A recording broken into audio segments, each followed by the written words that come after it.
For the third entry, The Prisoner of Azkaban, Columbus dropped down and was replaced by Mexican filmmaker Alfonso Cuarón.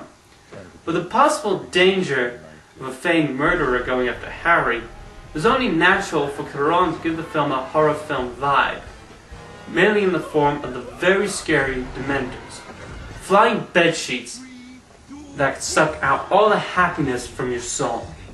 The worst thing about prison was the Dementors. They were flying all over the place and they were scary, and then they'd come down and they'd suck the soul out of your body and it hurt. Dementors like in Harry Potter? No, not Harry Potter. There are no movies in prison. It also proved to be the most emotional of the series, as it really delves into Harry's parents and a huge aspect of that which plays an important role later on.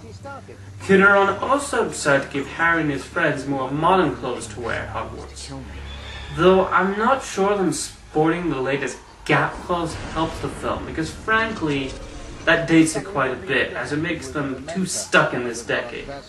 Another step back in The Prisoner of Azkaban was more unfortunate than a simple changing of clothes. Richard Harris, the actor who played Professor Dumbledore in the first two films, passed away in late 2002, leading to a crucial recasting of the character. They chose Michael Gambon, who, needless to say, lacked a certain quality that made Harris so good. Gambon strikes all the wrong notes here, failing to exhibit the kindness and wise knowledge attribute to the character.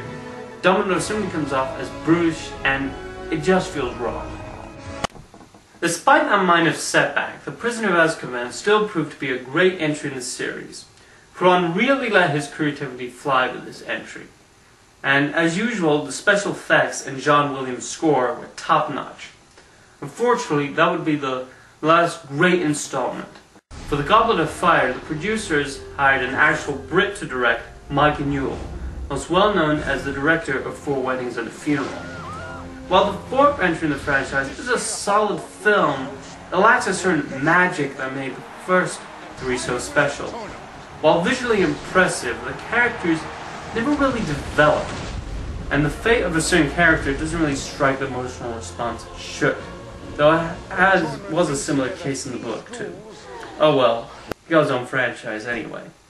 The tasks of the Tri-Wizard Tournament are wonderfully put together though, and the screenplay probably has some of the funniest lines in the series. The Uniball scene drags the middle act a tad though, and while Ron's actions in the book make sense, it comes off as whiny here.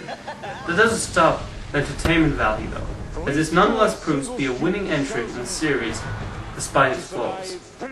For the fifth adaptation, television director David Yates stepped in to bring The Order of the Phoenix to life, which as of now is the worst of the series.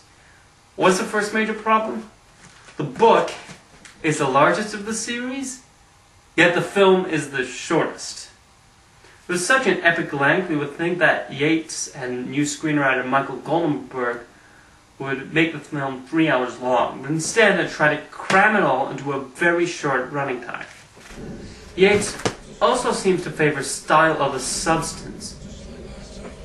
As while this is definitely the most visually impressive and technically brilliant of the films, Yates forgets that what makes Rowling's writing so appealing aren't the magic and strange creatures, but how the story unfolds.